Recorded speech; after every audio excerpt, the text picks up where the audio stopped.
I'm standing here with Jake Schmidt, the director of WRESTLE MANIAC. Director, right? I am the producer. I'm sorry, producer. Executive producer and the dramaturge. Okay. Yeah. And what can you tell us about WRESTLE MANIAC, or should I say El Mascarado Massacre? That was the original title was actually, the way I found this script was I was playing tennis with the screenwriter and director, Jesse Baget, who couldn't be here. I was playing tennis with him, and he said, "Look, Jake, I got a script." And I said, "What's the name of it?" And he said, "It's called Mexican Porn Massacre."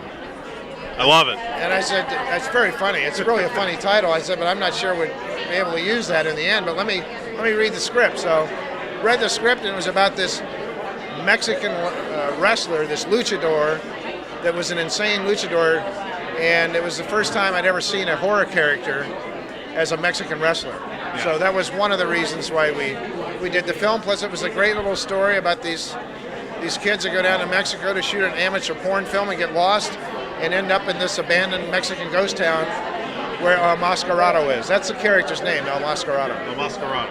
The masked man in Spanish. Where did you guys shoot this at? We shot this north of Los Angeles on a motion picture ranch. And it's about 700 acres. And it's been there since the 1940s. But if you drive around the ranch, there's all sorts of movie sets there that it's the studios come in or a film company comes in and they build a set, they shoot their film, and then they leave the set. So like the original house from Halloween is there, and the Freddy vs. Jason set is there, and they shoot Deadwood there, the TV show Deadwood. And so you just kind of drive around, and we drove around this 700 acres, and we found this abandoned Mexican ghost town. So that's where we shot it, just north of Los Angeles. Well, it's got to be nice to be able to shoot a movie and not have to put all the sets together at first. It's very costly. Yeah, and it takes a lot of time, a lot of effort, and that's probably one of the hardest.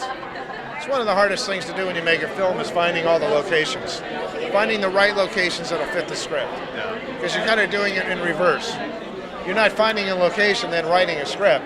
You're writing a script, now you got to find the locations to fit that script. Well, I'm a big fan of like the classic Mexican wrestler movies like Santo and things like that. So this is the movie for me then, right? Well, Santo is one of the reasons. I mean, you know, if you look at the old Santo movies that were made in Mexico, you know, Santo versus Frankenstein and Santo versus a Mexican, you know, they're very crude, but they're very good. And we saw a lot of those films, and it's part of the reason that Jesse wrote this script. Right. And if you know anything about Santo, it's also the reason why Herod shot Nacho Libre. Right. And because it gets your interest in Mexican wrestling, which is the second largest sport in Mexico behind soccer. Right. So yeah, it's a big deal down in Mexico, and it's pretty big here it's getting even you know it's growing. The popularity is growing here in the United States too. It's kind of a big deal, but yeah, Mexican wrestling is it's fun. It's fun to watch. These guys are, you know, they're artists, and you know, if they lose a match, they all wear these, you know, these masks. So once they lose, they have to tear off their opponent's mask. It's like the ultimate humiliation. Right. They're like superheroes. They are superheroes. Yeah. I mean, Santo was buried with his mask on down in Mexico. I mean, he's a big superhero, and so is Rey Mysterio. We were very lucky to get him. This was his first film. Yeah. So.